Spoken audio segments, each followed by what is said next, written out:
भारत के यशस्वी प्रधानमंत्री श्री नरेंद्र भाई मोदी जी का स्वागत करते हुए उन्हें शॉल अर्पण करते हुए श्री राधा मदन मोहन जी की तरफ से नरसिंह कवच प्रदान करते हुए और श्री राधा मदन मोहन जी की तरफ से एक छोटी सी भेंट।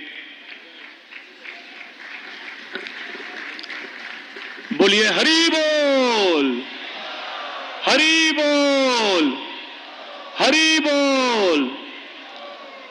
जोरदार तालियों से स्वागत और अभिनंदन। भगवान का प्रसाद हमारे स्टीयरिंग कमेटी के मेंबर श्रीमती हेमा मालिनी जी की तरफ से श्री राधा मदन मोहन जी का प्रसाद। बहुत बहुत धन्यवाद।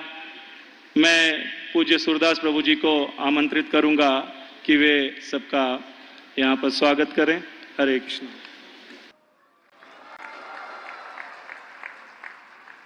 मेरा सौभाग्य है कि मुझे ऐसे अलौकिक अनुष्ठान में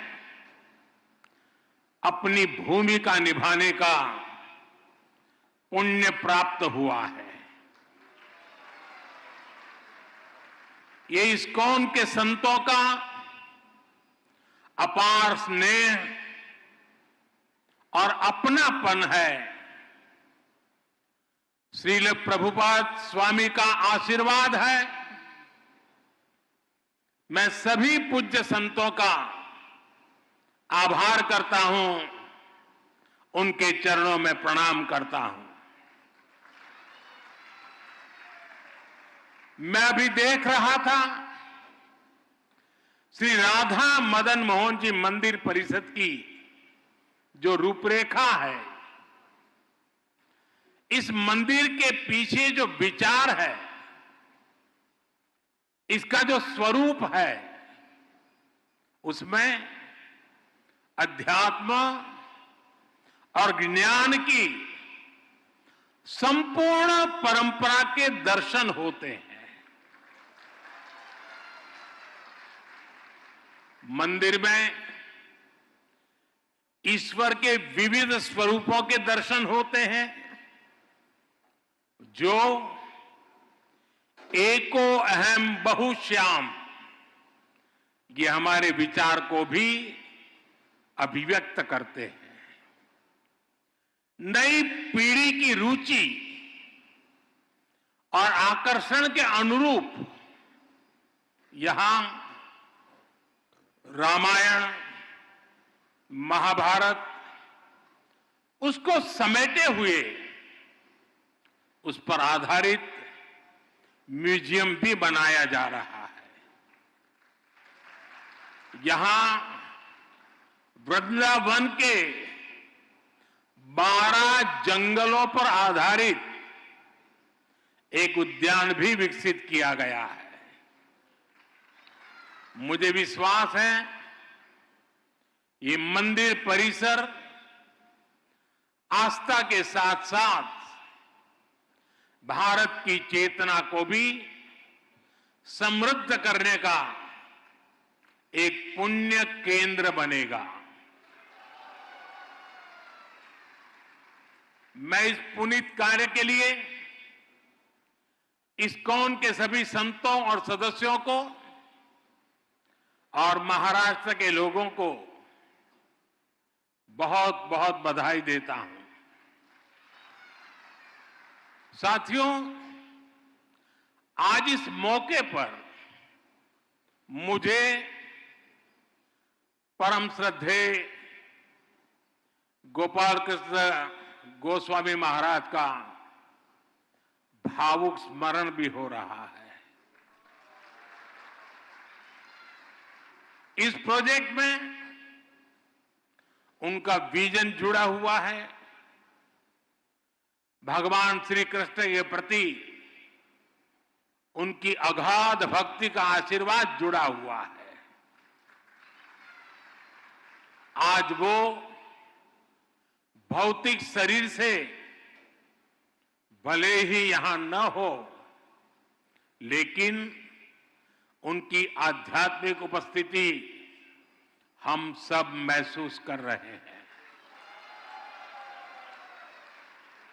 मेरे जीवन में तो उनके स्नेह का, उनकी स्मृतियां का एक अलग ही स्थान है। उन्होंने जब विश्व की सबसे बड़ी गीता का लोकार्पण करवाया तो उसके लिए मुझे आमंत्रित किया और मुझे भी वो पुण्य प्रसाद मिला। श्रील प्रभुपाद जी की 125वीं जन्म जयंती के अवसर पर भी मुझे उनका सानिध्य प्राप्त हुआ था। मुझे संतोष है कि आज मैं उनके एक और सपने को पूरा होते देख रहा हूं, उसका साक्षी बन रहा हूं। साथियों, दुनिया भर में फैले इस्कॉन के अनुयायी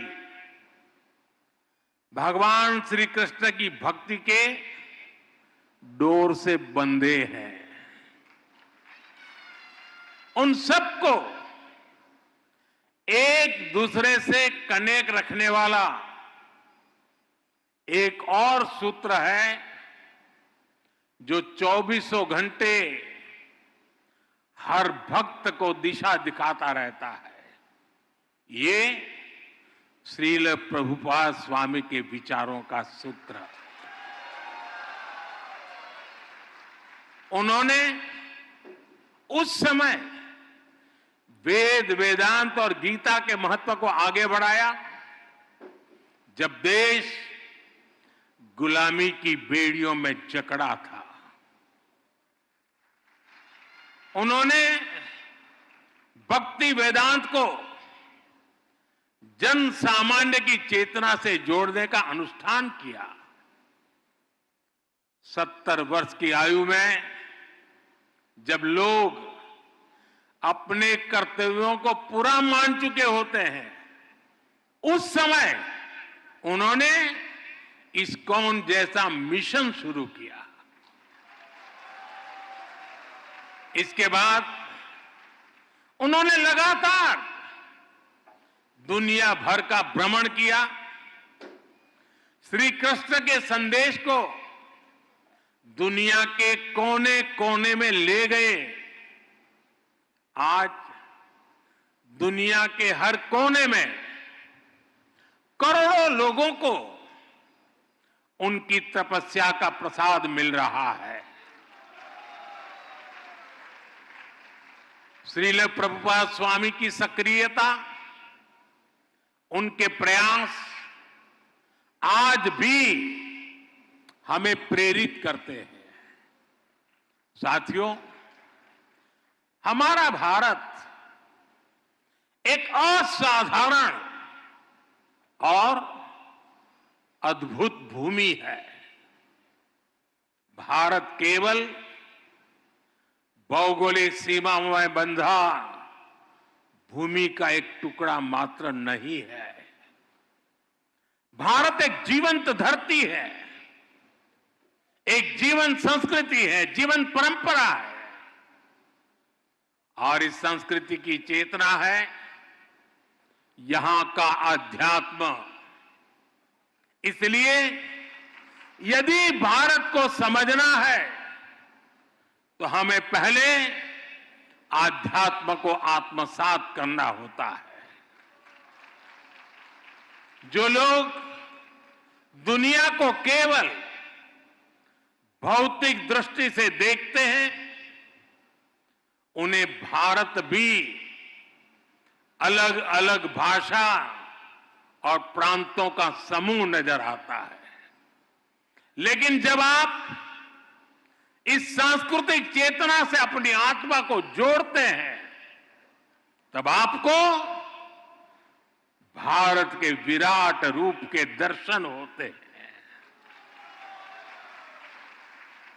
तब आप देख पाते हैं सुदूर पूरब में बंगाल की धरती पर चैतन्य महाप्रभु जैसे संत अवतरित होते हैं। पश्चिम में महाराष्ट्र में संत नामदेव, तुकाराम और ज्ञानदेव जैसे संतों का अवतरण होता है। चैतन्य महाप्रभु ने महावाक्य मंत्र जन जन तक पहुंचाया। महाराष्ट्र के संतों ने राम कृष्ण हरि के मंत्र से आध्यात्मिक अमृत बांटा। संत ज्ञानेश्वर ने ज्ञानेश्वरी गीता के जरिए भगवान कृष्ण के गुण ज्ञान को जनसुलभ बनाया। इसी तरह श्रील प्रभुपाद जी ने इस्कॉन के माध्यम से गीता को लोकप्रिय बनाया।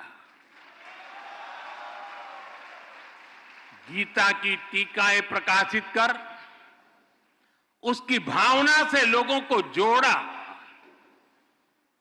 अलग अलग स्थानों पर जन्मे ये सभी संत अपने अपने तरीके से कृष्ण भक्ति की धारा को गति देते रहे हैं। इन संतों के जन्म काल में वर्षों का अंतर है। अलग अलग भाषा, अलग अलग पद्धति है, लेकिन बोध एक है, विचार एक है, चेतना एक है। सभी ने भक्ति के प्रकाश से समाज में नए प्राण फूके, उसे नई दिशा दी, अविरत ऊर्जा दी। साथियों, आप सभी परिचित हैं, हमारी आध्यात्मिक संस्कृति की नींव का प्रमुख आधार सेवा भाव है। आध्यात्मिकता में जनार्दन सेवा और जन सेवा एक हो जाते हैं। हमारी आध्यात्मिक संस्कृति साधकों को समाज से जोड़ती है, उनमें करुणा की भावना पैदा करती है। ये भक्ति भाव उन्हें सेवा भाव की ओर ले जाता है। दातव्यमिति यद्दानम दीयते अनुपकारिणे देशे काले च पात्रे च तद दानम सात्विकम स्मृतम। श्री कृष्ण ने हमें इस श्लोक में सच्ची सेवा का मतलब बताया है।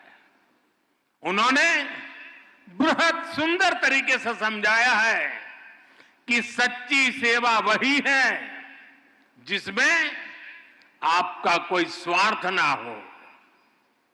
हमारे सभी धार्मिक ग्रंथों और शास्त्रों के मूल में भी सेवा भावना है।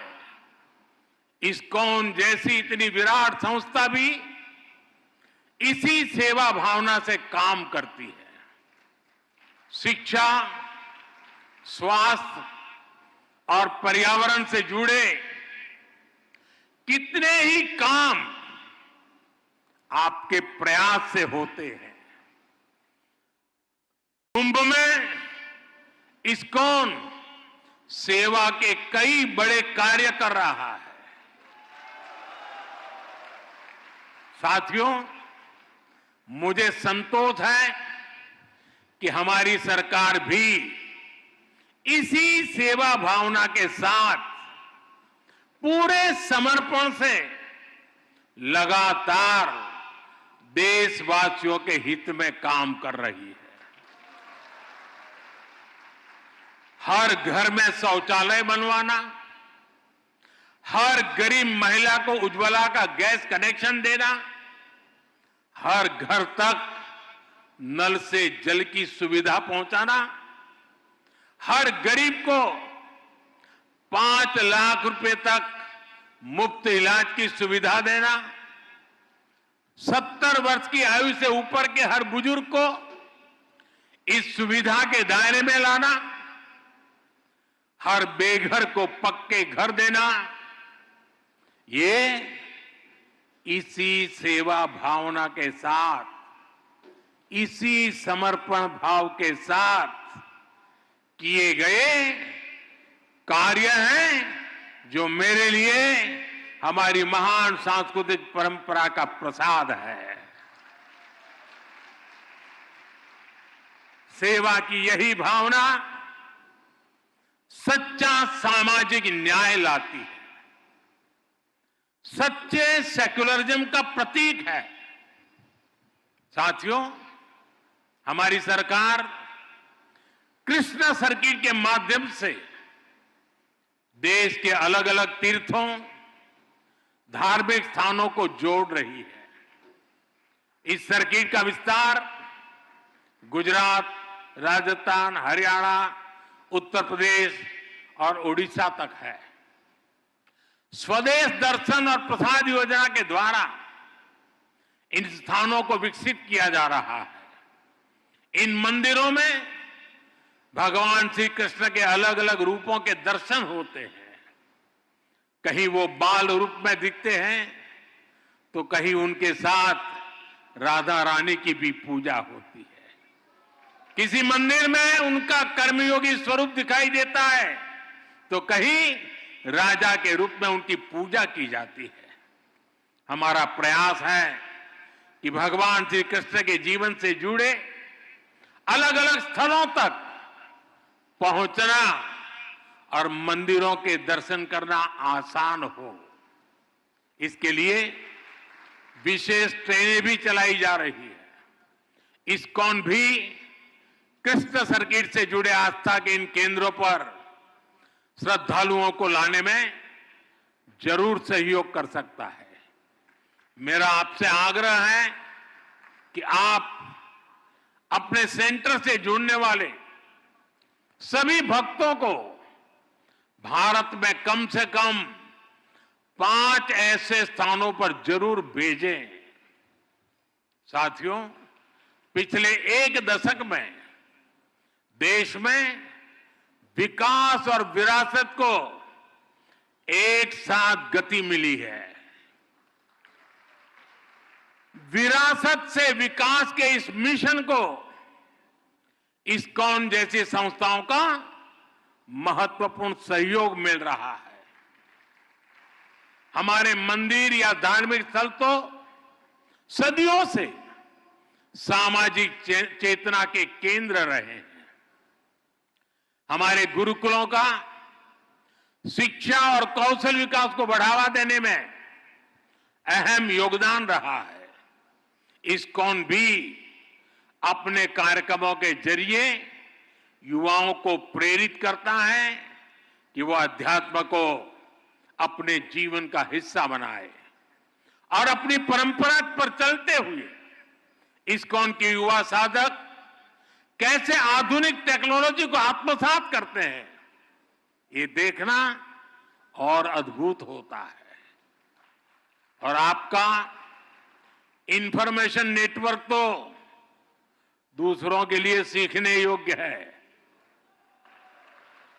मुझे विश्वास है इस्कॉन के सानिध्य में युवा सेवा और समर्पण की भावना से राष्ट्र हित में काम करेंगे। इस परिसर में भक्ति वेदांत आयुर्वेदिक हीलिंग सेंटर की सुविधा भी लोगों को मिलेगी। और मेरा तो मत है, दुनिया के लिए मैंने हमेशा संदेश दिया है, हील इन इंडिया।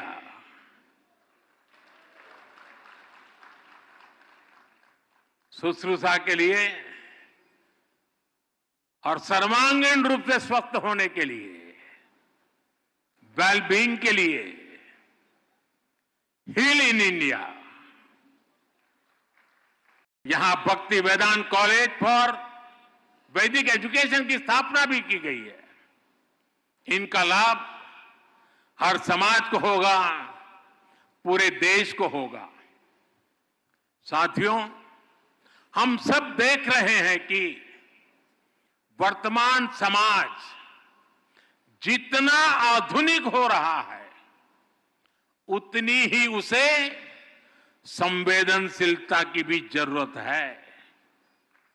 हमें संवेदनशील इंसानों का समाज तैयार करना है, एक ऐसा समाज जो मानवीय गुणों के साथ आगे बढ़े, एक ऐसा समाज जहां अपनेपन की भावना का विस्तार हो। इस्कॉन जैसी संस्था अपने भक्ति वेदांत के माध्यम से दुनिया की संवेदनशीलता को नया प्राण दे सकती है।